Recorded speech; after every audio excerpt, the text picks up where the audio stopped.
Friends, welcome back. आज हम बात करेंगे जियो ब्लैक रॉक फ्लेक्सिकैप फंड के बारे में। ये पहला एक्टिवली मैनेज फंड रहेगा जियो ब्लैक रॉक म्यूचुअल फंड की तरफ से। रिसेंटली सेबी ने इसको अप्रूवल दिया है, तो देखते हैं ये क्या है। जियो ब्लैक रॉक फ्लेक्सिकैप फंड एक ओपन एंडेड फंड रहेगा जो अभी मार्केट में लॉन्च होना बाकी है। अप्रूवल आ गया है बट लॉन्चिंग डेट्स अभी आना बाकी है। एनएफओ डेट जैसे ही अनाउंस होता है हम आपको अपडेट करेंगे। इससे पहले खाली पैसिव फंड्स लॉन्च हुए थे, डेब्ट फंड्स या इंडेक्स फंड्स, बट ये पहला एक्टिवली मैनेज फंड रहेगा। इसका पर्पस रहेगा लॉन्ग टर्म एप्रिसिएशन ग्रोथ, और ये इन्वेस्ट करेगा large cap, mid cap, small cap stocks में या अपने डेब्ट इंस्ट्रूमेंट्स में। आइए भी बात करते हैं इनके की फीचर्स के बारे में। पहला है इन्वेस्टमेंट स्ट्रैटेजी। ये एज जैसे पहले बताया मैंने, ये एक्टिवली मैनेज फंड रहेगा जिसमें सिस्टमेटिक अप्रोच यूज़ किया जाएगा for stock selection and portfolio creation. इसमें फंड मैनेजर अपना इनपुट देगा अलॉन्ग विथ जो रिसर्च डेटा जो ब्लैक रॉक के यहाँ से इनको मिलेगा, उनको हेल्प करेगा कि मार्केट में पहले ही टाइमली इन्वेस्ट करने के लिए और अपॉर्चुनिटीज़ जो है उसको कैप्चर करने के लिए। इनका मेजर फोकस रहेगा निफ्टी 500 कंपनीज में इन्वेस्ट करने के लिए। ये पावर्ड बाय ब्लैक रॉक रहेगा। ब्लैक रॉक का अपना अलादीन एज अ प्लेटफॉर्म रहेगा जो डेटा कोलेशन करता है, डेटा कलेक्ट करता है सभी मेजर इन्वेस्टमेंट एजेंसी से, एंड उस पे वो अपना AI, big data and machine learning के थ्रू अपना एनालिटिक्स प्रोवाइड करता है, जो सिग्नल प्रोवाइड करेगा कि कब इन्वेस्टमेंट करना चाहिए, कहाँ इन्वेस्टमेंट करना चाहिए, क्या राइट अप्रोच है, क्या राइट टाइम है। वो एडवांटेज मिलेगा उनको। इनका एसेट एलोकेशन जो रहेगा वो इक्विटी में रहेगा अराउंड 65 to 100%, डेप्ट में रहेगा around 35%, R E I Ts and I N V I Ts में इन्वेस्ट करना है तो 0 to 10% रहेगा। जैसे पहले बताया मैंने, निफ्टी 500 इंडेक्स रहेगा जहाँ ये इन्वेस्ट करेंगे। इनका ऑप्शन एज ऑफ नाउ जो रहेगा वो डायरेक्ट ग्रोथ रहेगा। लाइक अगर आपको इन्वेस्ट करना है तो आपको डिविडेंड ऑप्शन नहीं मिलेगा। जो इन्वेस्ट करोगे उसमें अगर जो भी डिविडेंड आता है वो ऑटो इन्वेस्ट हो जाएगा, वो ग्रोथ ऑप्शन होता है।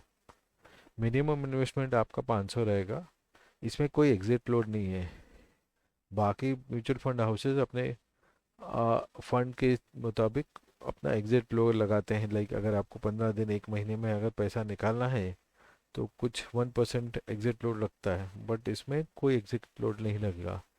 इनका टोटल एक्सपेंस रेशियो अभी नहीं आया है, बट अनुमान है कि काफ़ी कम रहेगा बाकी फंड्स के हिसाब से, बिकॉज ये ऑलरेडी अपने डिजिटल प्लेटफॉर्म लॉन्च कर चुके हैं। और इनका यूएसपी यही है कि इनके पास स्ट्रॉन्ग डेटा है एंड रिसर्च स्ट्रॉन्ग है इनका, बट इनका एक्सपेंस काफ़ी कम रहेगा। इसके फंड मैनेजर्स रहने वाले हैं तन्वी कचेरिया और साहिल चौधरी। ये किसके लिए सूटेबल है? जो लॉन्ग टर्म इन्वेस्टर्स हैं जिनको डाइवर्सिफाइड पोर्टफोलियो चाहिए, उसके लिए ये इन्वेस्टमेंट एकदम सूटेबल है। ये फंड अपने आप को ऐसे पोजीशन कर सकता है जैसे वो पूरा म्यूचुअल फंड इंडस्ट्री डिस्टर्ब कर सकता है, क्योंकि जियो के पास अपना स्ट्रॉन्ग डिस्ट्रीब्यूशन नेटवर्क है और ब्लैक रॉक के पास अपना ग्लोबल एक्सपर्टीज है इन्वेस्टमेंट का, जिसकी वजह से ये पूरा मार्केट डिसरप्ट करने की क्षमता रखते हैं। इसके क्या एडवांटेजेस हैं? एक तो ये टेक फर्स्ट अप्रोच रहेगा जिसमें आपका पूरा टेक्नोलॉजी पे फोकस रहेगा और लो कॉस्ट पे उसका फोकस रहने वाला है। इसका एडवांटेज क्या है? एडवांस टेक्नोलॉजी इंटीग्रेशन, मतलब जो अपना अलादीन का यूज़ करेगा। अलादीन क्या है? एज ए एप्लीकेशन है जो एआई मशीन लर्निंग के थ्रू डेटा कोलेक्ट करता है, उस पे अपने एनालिटिक्स रन करता है और आपको सिग्नल्स देता है, आउटपुट देता है कहाँ क्या इन्वेस्ट करना चाहिए। जैसे पहले बताया कि ये कॉस्ट एफिशिएंट रह सकता है। मिनिमम आपका इन्वेस्टमेंट 500 रुपये से स्टार्ट हो जाएगा, तो रिटेल इन्वेस्टर्स को वो अट्रैक्ट करेगा। अभी मेजोरिटी ऑफ इंडियन यूजर्स जो हैं वो अपना जियो फ़ोन यूज़ करते हैं, तो आप अपना इन्वेस्टमेंट जो है वो माई जियो प्लेटफॉर्म से भी कर सकते हैं। इसीलिए उसका डिस्ट्रीब्यूटर्स कॉस्ट और बाकी कॉस्ट जो है वो कम हो जाता है, बिकॉज बाकी एप्लीकेशन जो है जियो के पास ऑलरेडी अवेलेबल है, वो ऑलरेडी मार्केट में या इंडिविजुअल रिटेल इन्वेस्टर्स के पास ऑलरेडी अवेलेबल है। इसकी वजह से उनको एडिशनल कॉस्ट नहीं लेना पड़ेगा। वो हेल्प करेगा उनका टोटल कॉस्ट रिड्यूस करने में। इसमें फ्लेक्सिबिलिटी और डाइवर्सिफिकेशन रहेगा, उनके पास फ्रीडम रहेगा मार्केट में कब पैसा कितना लगाना है, कौन से सेक्टर्स में लगाना है, कहाँ उनको अपॉर्चुनिटी दिखता है, वो बेनिफिट रहेगा। जियो का स्ट्रॉन्ग बैकिंग है, बिकॉज जियो का जो रीच है वो करीब करीब 450 मिलियन यूजर्स इंडिया में है उनकी।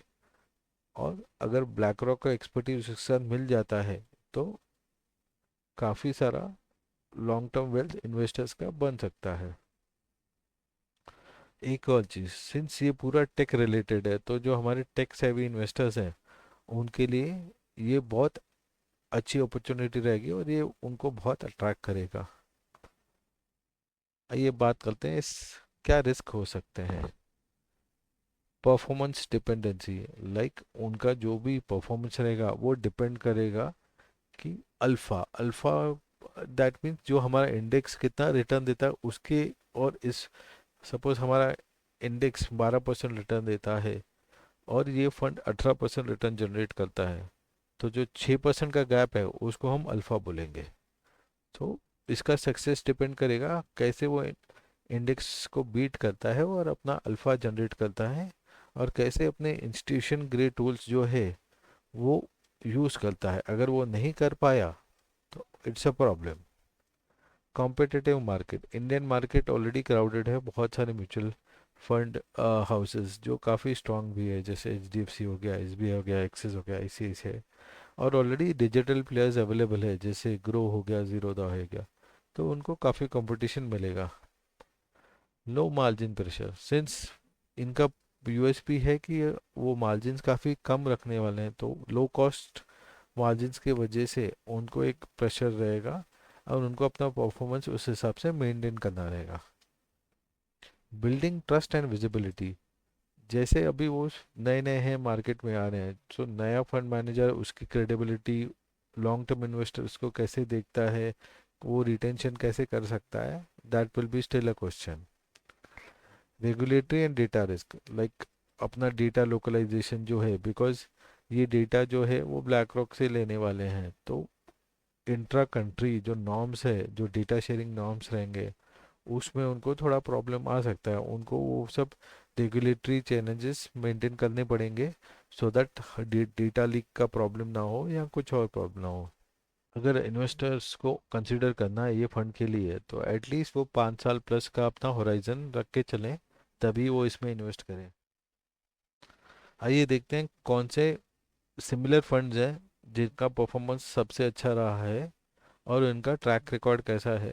नीचे टेबल जो है वो हमको बताएगा कि उनका एसेट अंडर मैनेजमेंट कितना है, उनका पॉपुलैरिटी कैसा है, वो अभी करंटली कैसे परफॉर्म कर रहे हैं। तो सबसे ऊपर है पराग पारेख। पराग पारेख के पास एसेट अंडर मैनेजमेंट है वो 80,000 करोड़ का है, और ये 10 साल का रिटर्न एनीवेयर बिटवीन 18 to 20% देता है, और इनका बेंचमार्क सेम है निफ्टी 500।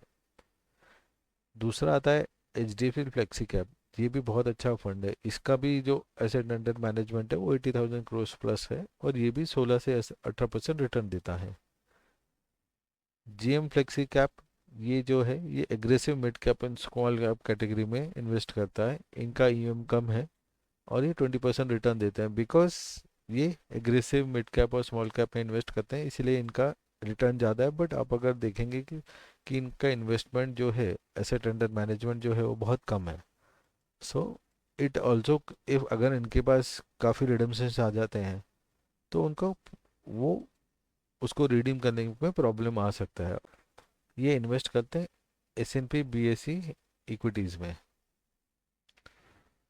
कौन फ्लेक्सी म्यूचुअल फंड, इसका पूरा एम करेक्टली मुझे पता नहीं था, इसलिए मैंने उसमें वो डाला नहीं।